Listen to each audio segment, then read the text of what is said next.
one very hot summer's day. Hello, everybody. Welcome back to the Geezerology Roundtable. Today, the four of us are going to do something a little different. We are going to talk about an album that none of us had ever listened to before we scheduled this video. The album we're going to talk about today is titled Eric Burdon Declares War. This is by a band called Eric Burdon and War. And this was released in April of 1970. And we decided to do this. Came out of a discussion that Bob and I were having, just sort of planning ahead to things we wanted to talk about. And Bob's going to set this up and let everybody know why we decided to go this route. And then he's going to tell us what he's learned about this album on his first listen to it in the last week or so. Take it away, Bob.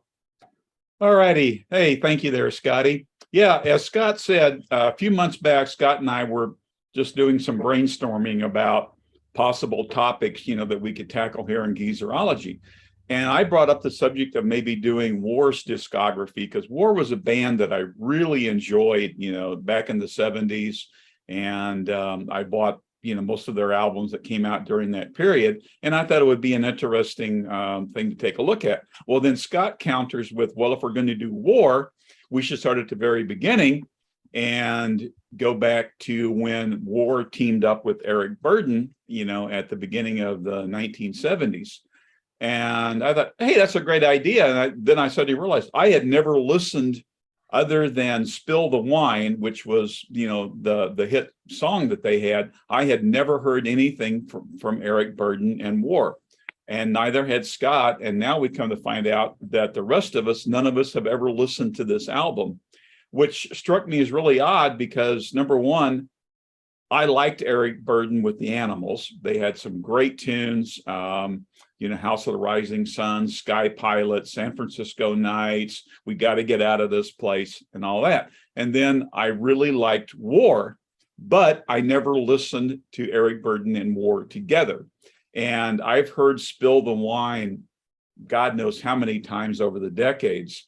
And it's a song that, if I heard it come on the radio, I didn't turn away from it. I would listen to it, but I never felt compelled to actually check out the two albums that Eric Burdon did with War for some reason. So this, compelled me to finally do it.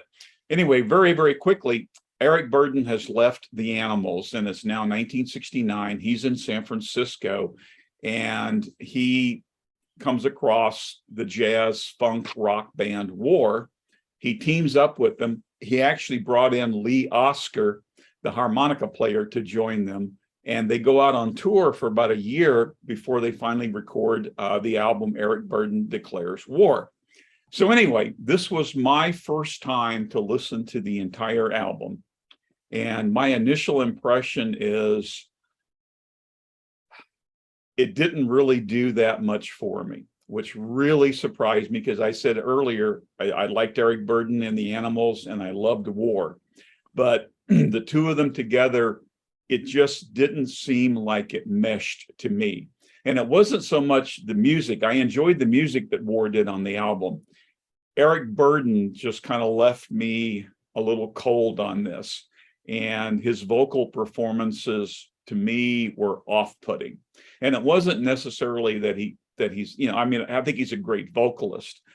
It seemed to be the pacing of his vocals, especially on the song Tobacco Road. And his pacing on that song just drove me crazy. And I know Tobacco Road the best from Edgar Winter on his live album Roadwork. And every time I would listen to Eric Burdon do it, I kept thinking in my mind about the version of the song that I love so much. So Burdon just really kind of grated on my skin with his pacing. Spill the Wine, I think the spoken stuff was a little off-putting to me, and I've never understood what the heck that song was about, which might have been one of the reasons that it never really compelled me, to go any further into their discography. So that's my big complaint about it, I think, is I just had a really tough time dealing with Burdon's vocals on this album. And it's different from what he had done before. And some of my research into it, I kind of read that toward the end of his time with the Animals, Burdon was supposedly getting a little erratic, and even maybe like the record companies had kind of had enough of him and stuff. And so contrasting what he did here with War with what he did back in his heyday with the Animals, I can maybe understand that erratic stuff. I kind of thought he was all over the place here with his vocal style. And there's some decent material on here. I did enjoy the music that War put out behind here. And interestingly, War had a tremendous career after they parted ways with Eric Burdon. So maybe a lot of other people had that same impression. Although this album did sell well initially, I think it went to like number 18 on the charts. And they did seem to have a successful touring run and stuff. But I was disappointed. It wasn't what I thought it was going to be. So it left me a little cold. That's kind of where I'm at initially with this. Dee, what was I know you had never listened to this album before, but what was your general idea of what this album was before you went into it, and did it fulfill your expectations? No. There's such a contrast between, Spill the Wine and the rest of it. I mean, I expected blues from Eric Burdon because they were, that was such a large part of the Animal sound, and he is a blues rock singer. But what the disappointment came in was these super long interpretations, and I think a lot of it was just sort of ad lib lyrics on the go. Not so much Tobacco Road, but the side to Mother Earth and all that. I thought it was so loose that it could be like a blues jam at a pub someplace, and it just needed to be tightened up, and it left me kind of just, I mean, of course, I like blues and all that, but I think Eric Burdon, I'm not really sure how he even hooked up with War at this point. I mean, I know he was living in San Francisco, and War, they were in that general area too, but he had a lot of a lot of gravitas in the musical industry, Eric Burdon and all that.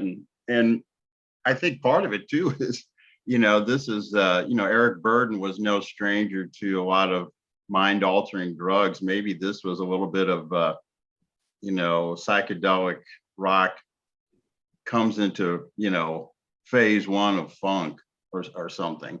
And, if you remove Spill the Wine from this album, to me, it's just kind of, blues that anybody could have done. I mean, not that there wasn't some good work. Bob mentioned Lee Oskar, who is ironically from Denmark originally. And, he went on to have a pretty good solo career. I have one of his solo albums back from the late 70s, but, if you're a big fan of harmonica, and it's such a key part of the blues, but I was just, surprised at the looseness of it, and sort of the meandering part of the songs.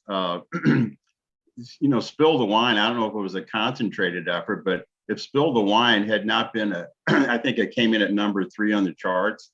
If it had not been a top 10 hit, I don't know if they get another recording contract. Because yes, the blues was getting how should I say, not a reinvention, but it was very popular for rock groups to do the blues, especially the English groups, Yardbirds, Cream, and all that stuff. But, for this, there was definitely some hints of some funk and some fusion in there. You could kind of hear parts of it, what was to be much later the true War trademark sound.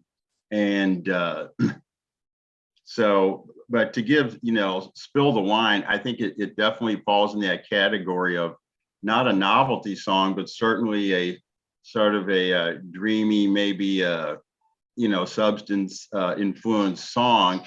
For years, I always thought it was Spill the Wine, Take That Girl. Apparently, I misheard that. It's apparently goes Spill the Wine, Take the Pearl. Well, spill the wine is sort of slang for the blood dripping after you inject yourself with heroin. And pearl is, the pearl of the Orient. And what comes out of the Orient was heroin. So, was Eric Burdon a heroin addict at this time? I don't know if he's a heroin addict, but he probably dabbled in it. But I thought it was a great, myself, I thought, yeah, this song is, somebody, either they smoked a little Mother Nature and had some nice evocative lyrics, and I thought it was a fun, whimsical song, and it proved it. But who knows? Like all great songs, they have hidden meanings or double meanings, and so that's where I'm at with this. And it's probably it was fate that Burdon and War would only record another LP after this one. But yeah, it was just a little too much. He has his moments. He is a pivotal vocalist of the mid to late 60s, but I mean, I could definitely turn the page on this album, save for Spill the Wine. And Bill, I remember you telling me that you weren't even familiar with the song "Spill the Wine." Is that correct? Oh no, I heard no. Well, Bill, I actually did not know the title of the song, but I was surprised when I heard it that I actually did know the song. I thought that might happen. That you might recognize it when you listen to this album. Yeah. Yeah, it's one of those songs that I kind of like it when I hear it once, and then I don't have to hear it really again for 5 or 6 years. It's pretty irritating in its meandering way. I mean, it's got a great beat, and Burdon's approach to it is fun once, but you don't want to hear. I mean, it's too much for me, and it's actually. I can understand why it was a hit. I also understand, in the context of the album, I think it is really kind of an anomaly in that it's more irritating than the other bits. Now, I think overall, though, my take of this is that, obviously Eric Burdon is the draw, but I think he needs the band more than they need him. I mean, this is a good combo, and my awareness of War was really limited to their big hits in 75, the Lowrider and Why Can't We Be Friends, which were monster hits, and which I liked a lot, but I never paid attention to the band as it existed. So going into this and listening to it, I could see where their evolution obviously was well underway here to be able to back Burdon. The stuff is good. I mean, I thought it leads off with this kind of a weird tribute to Roland Kirk, who's was a great jazz player, famously could play multiple wind instruments simultaneously. And I mean, I do like Burdon's take on that, and the way he sings it is interesting. And like Bob was saying, Tobacco Road is kind of the backing is great. The singing is not great, and it kind of drives it off the cliff as far as I'm concerned. But I think overall, if you want to hear some of this early 70s psych rock funk stuff with it, especially an emphasis on the funk and kind of the Latin rhythms that the band can put together, it's really kind of compelling stuff. And I guess the good point is, while I can take or leave this album, it did make me look. I skipped over the next Eric Burdon War album, but I went to I think The World Is a Ghetto, which is from 73, and I surprisingly I learned this was the #1 record of the year in terms of sales. It shows you how challenging the record charts were, because that was not an easy listen, you would think, and yet it was, to my way, I think it was really great. And you could see that the roots of that kind of performance, where War is on their own doing it their way, they were laid back here in 1969 and 70, working with Eric. So like the guys were saying, I mean, he's obviously a multi-talented blues interpreter. It's just that this is not a blues album per se. I mean, there's a couple of kind of improvisational blues jams sort of things, but it's like a talented pub rock blues singer has wandered into this, jam session, and the guys tolerate him more or less. And I'm sure that's not the way it was when this album was recorded. I'm sure it was a collaborative type of situation. It just doesn't seem to work as well as it could. But if Eric's participation was enough to lift War into people's consciousness, it was worth it. Yeah, I think that's exactly what the story is here. Is that War got a career, and it lasted a long time. They've been around in some form ever since then, and they're still active with I think one or two of these players that were on this first album. Yeah, but that's exactly what this was, and my interpretation of it was that Eric Burdon gave this band a career, or not gave them a career, but started them on the path, because he was the marquee name there, and then so I guess it was MGM Records signed him and released that hit, and just out of nowhere that song became a pretty big hit. It was a top 10 record, and I did see that prompted MGM to back them for another record, for a second record. And second record didn't do so well in 1970. A single off of that one bombed, and it didn't go anywhere. And then during the middle of a tour for that second album, then Burdon just decided that he was done, and he left him. He left the band right in the middle of the tour. So the band ended up finishing the tour on their own. Got signed by United Artists in 1971 and released an album, self-titled album, War, and it didn't go anywhere. But United Artists stuck around, and their career started taking off later in 71 and in 72, and then they ended up with, like I say, the best-selling album of 1972 with The World Is a Ghetto, and then had a nice string of hits over the rest of that decade. Yeah, there's a lot of things going on in this album, and I don't think it's it doesn't feel to me like a patchwork. It does sort of meander, but it's an album. I listened to this several times through with varying levels of attention, but every time I did, I'd hear something different.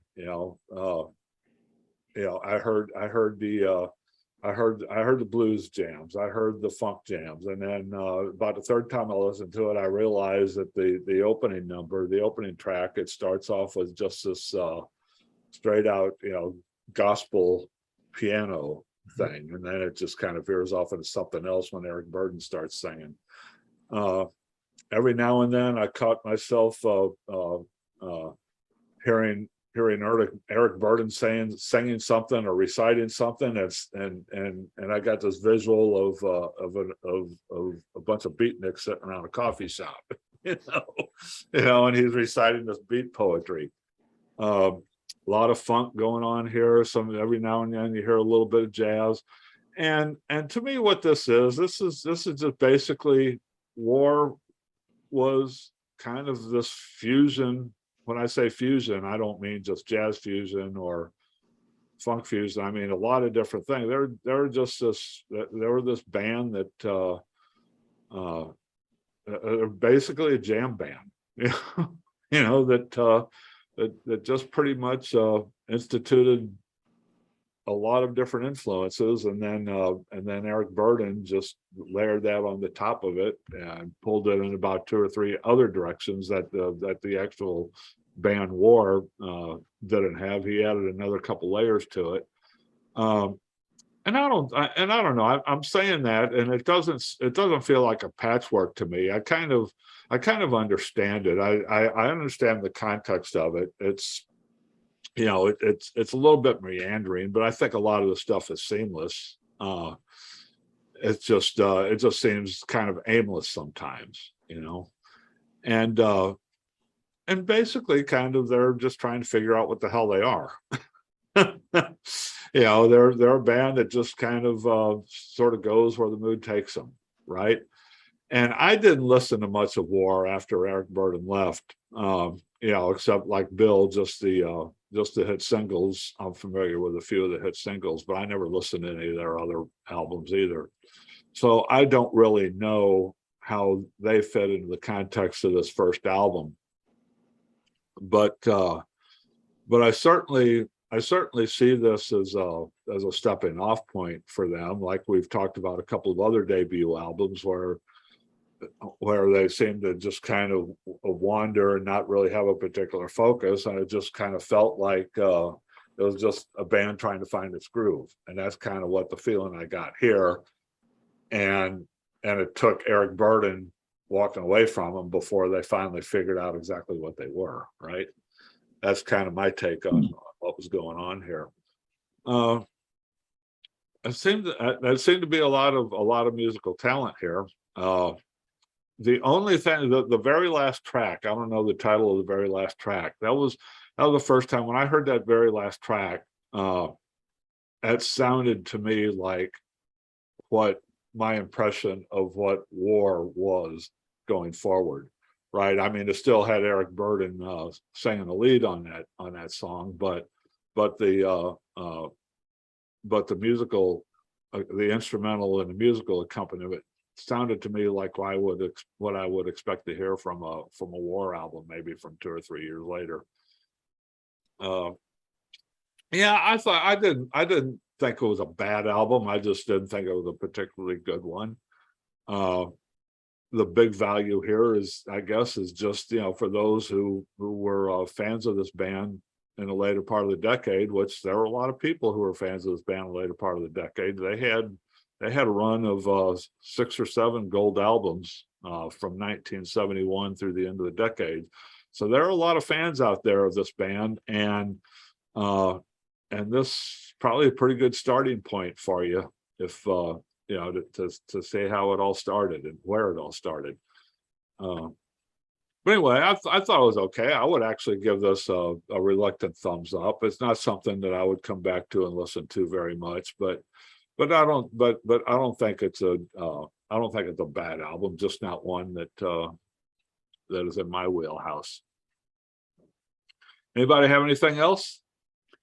I just want to dovetail onto something that Bill said that I thought was very relevant when he said that Eric needed War more than War needed Eric. And I think that was very on target. And, and Scott, you mentioned about Eric not finishing out the tour. What I read was he collapsed on stage from an asthma attack, and that War finished the tour without him. Now, whether that was a clever story for other issues going on, I don't know. Like I said, my limited research into this, I think Eric Burdon was at the tail end of the initial part of his career. War is, on the onset of a potential career, and the two got together and they helped each other out. And I would be really interested to know what the reaction was with them doing the tour without him. And obviously, they went on to great things. And I've got several War albums in my collection, and I really enjoyed the band. But as I said earlier, I don't think, to me, the two didn't mesh. And Burdon's vocal style and delivery just did not sit with the music that War did. And I see the beginnings of wars where War went eventually, because you can see some of their rhythms in these songs and all of that they did with Eric. But to me, the two just did not mesh well. But anyway, I think when you guys were talking about, this giving War a boost to their career, you're right on target. And I think the two, War helped Eric have his career extend out a few years, and he helped them, get a start. So they were symbiotic for each other in a weird way, even though to me this album doesn't really work. I do remember in real time going back to my high school days, right? And the song "Spill the Wine" all of a sudden popped up on the charts and on AM radio. This was right about the time that I was moving from AM radio to KC. But I remember that I really liked that song "Spill the Wine" when it was a hit, because it was just so different, and D used that word novelty, and really it was at the time. It was a novelty song. It was just, that wasn't something that people normally listen to AM radio would ever hear. It was just really odd, and it was, when I heard the song as a high school sophomore, listen to this, it just sounded to me like somebody is just into the magic mushrooms and and the LSD or whatever it is that they were causing them to see these funny things in front of their eyes. And that's what that song sounded like. I also remember then a year or two later, when all of a sudden War songs started landing on the radio. Let me go find the chronology of their singles here. So probably the first War single that I remember hearing would have been, 1972, "The World Is a Ghetto," the title song from that big album.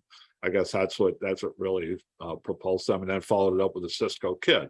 Well, I remember hearing those songs, and I remember wondering, well, is this the same War that used to have Eric Burdon? Because if you hear "Spill the Wine," if you hear these other songs, it just sounds like just a coincidence, somebody using the same name as their band title.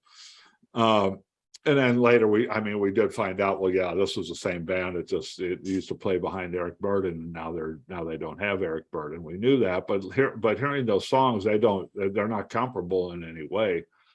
I kind of hear now in the context of listening to this full album, the debut album, I kind of hear where that where that was part of the whole progression here. I see how it fits. It's still, you can't compare one to the next one, but I kind of I hear how it fits now, fitting in the context.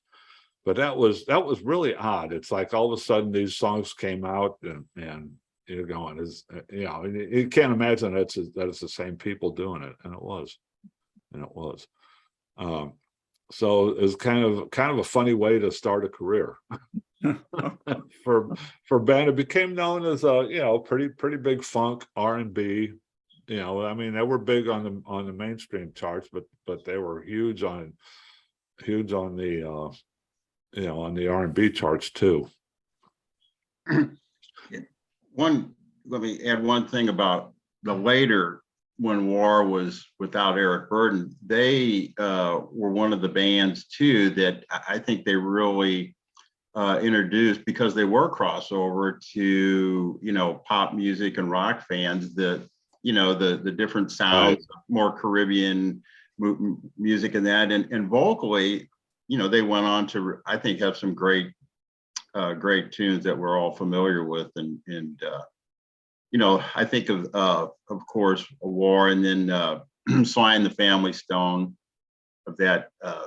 They were a little bit earlier, but those were two predominant sort of R&B funk fusion groups that really had a broad appeal. And it's something that you don't see much today.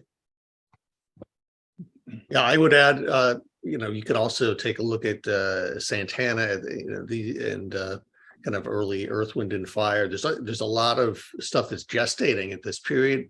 Right. Again, it's all transitional within the transition of the post-Beatles world. So a lot of stuff is happening, and these guys are right at the mix. I mean, if you put, speaking of mix, I mean, if you put together a playlist and slotted some of the tunes into your, jazz, Latin funk rock thing, it would fit very nicely, and you'd have people saying, "Hey, who's that?" Because they probably wouldn't be familiar with them either. Yeah. And then you could probably point out why don't you know that's Eric Burdon and War. Yeah. Did Eric Burdon? I don't remember off the top of my head. Did he have much of a career with anything after that, or I didn't really? Does anybody know off the top of their head? I know that one of my favorite albums when I was in college was the original Animals got back together and did an album in about 77 or 78, and Yeah. but I don't remember if Eric Burdon really did anything of note other than that after this. He released some solo albums. I think his last one was like 2013.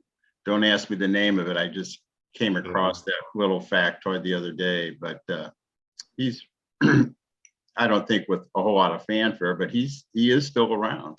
Yeah, but I don't recall that he ever really did anything of either commercial or artistic note after this. This might have been his last hurrah before he just kind of went into obscurity for the rest of his career. I don't know if I'm I'll find out if I'm wrong. I'll find out, and if we're missing something, I'll go ahead and drop it in the little factoids I put on the screen when we do this video. Okay, well, that about wraps it up. Well, I want to echo real quickly, Dan. I thought the lyrics to Spill the Wine was Take the Girl also. And it wasn't until, I started digging deeper, listened to it on Apple Music and saw the lyrics that it was Pearl. And my research came up with a couple of different possibilities for what the song is about. One was, Dan mentioning heroin, and all of that with the Pearl. But then also I came across an interview with Burdon, and he claims that the song was inspired while they were in the studio and somebody actually spilled wine on a recording console, and that had to shut them down from recording for a while. So he has a story that he was lying on the floor of the studio, and the lyrics "Spill the Wine" came to him, and it was all it kind of flowed from there. So what was unsaid in that was Eric might have been under the influence of certain things when he did that. So a couple of different possibilities for that song. So that was always my first reaction when I first heard that song when I was a sophomore in high school. Is that there's some external influences going on here. based on the External influences that became internal, right? right. Well, I got one little bit of it's a small fact. I don't know if it's a factoid, but I came across it that when Eric Burdon and War, after the release of their first album, they did a tour in England. They were in London. I think it was their second their show. I don't know the name of the club, but the account I came across was this was the last time Jimi Hendrix played live. He was there, and he got up on stage and jammed with War and Eric Burdon. Because I saw that. Yeah. And of course the next day he was overdosed, but right. Yeah. That's somewhere that Hendrix jammed with them the day before he died. Well, thanks for joining us, everybody. That's our first reaction to the Eric Burdon Declares War album. Four of us were all rookies to this, and that's our reaction to it. Join us again next week for another roundtable. I believe next week we're doing the Guess Who's American Woman, and we have some interesting things coming up on our Friday reviews. So just hit that subscribe button, keep up with what's going on, and we will talk to you later. So long.